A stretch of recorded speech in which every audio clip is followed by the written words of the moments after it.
Hey there. If you're struggling with binge eating, you're not alone, and you've come to the right place. Today, I'm going to walk you through a step-by-step plan to help you stop binge eating for good. We're going to break this habit down into simple, manageable steps that anyone can follow. Get rid of it! Okay, first things first. You need to understand what triggers your binge eating episodes.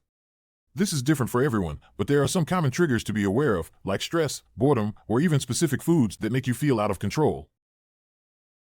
According to a study done by Harvard Medical School in 2018, emotional triggers, especially stress, are often the biggest cause of binge eating.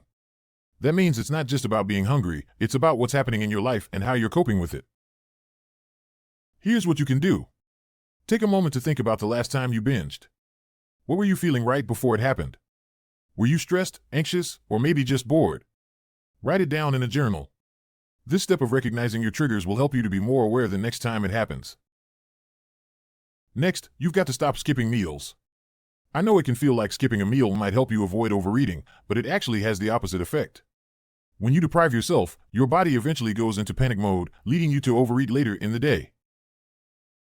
There's a 2016 study published by the International Journal of Obesity that found people who eat regular, balanced meals throughout the day have a significantly lower risk of binge eating.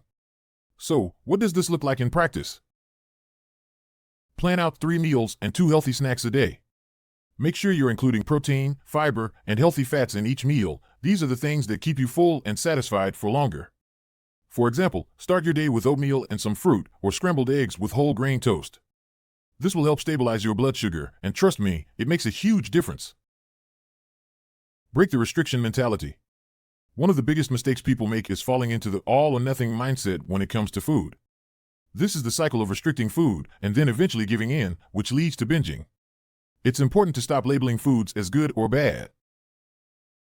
In fact, researchers from the American Psychological Association found in 2020 that restrictive diets are one of the leading causes of binge eating. What's happening here is that when you tell yourself you can't have something, you want it even more, and this can lead to a binge. Here's the solution. Practice mindful eating. That means allowing yourself to enjoy the foods you love, but doing it in a way that's thoughtful and balanced. Instead of saying, "I can't have chocolate," try saying, "I'll have a small piece of chocolate after dinner and truly enjoy it." This change in mindset can help you prevent the all-or-nothing cycle. Stress is a huge factor in binge eating, and if you don't have a way to manage it, it's going to keep triggering episodes. The good news is, there are a lot of healthy ways to manage stress, and I'll walk you through some options. A 2019 study by the National Institute of Mental Health found that practicing mindfulness and relaxation techniques, like meditation or deep breathing exercises, significantly reduces the urge to binge eat. If you're feeling stressed, try this.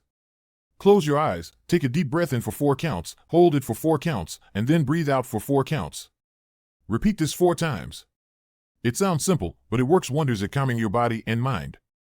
Another great option is exercise. You don't need to run a marathon, just a 30-minute walk can reduce stress levels and help clear your mind. The last and maybe the most important step is to get support. Binge eating can feel isolating, but you don't have to go through it alone. There are so many resources available, like support groups, therapists, or even online communities where you can connect with others going through the same thing. A study from Stanford University in 2017 showed that people who have support systems are much more likely to recover from binge eating than those who try to do it on their own. Whether it's talking to a friend or seeking professional help, don't be afraid to reach out. And hey, if you're finding this video helpful, hit that subscribe button for more content like this. Breaking free from binge eating is totally possible. By understanding your triggers, planning balanced meals, breaking the restriction mentality, managing stress, and seeking support, you can take control and stop binge eating for good. Remember, this isn't about being perfect, it's about progress. Celebrate your small victories, and don't be too hard on yourself. If you found this video helpful, don't forget to like, share, and leave a comment below. What strategies have helped you with binge eating? I'd love to hear your thoughts.